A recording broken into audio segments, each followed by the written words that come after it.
Seriously, does your dog ever just discuss things? It's less of a bark, more of a rumbling little chat, especially when our friend here gets really curious. But when they're not busy chatting, our pal here is mastering the art of the perfect chill.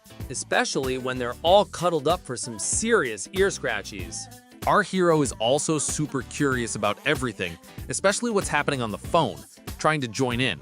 And then, just like that, it's playtime.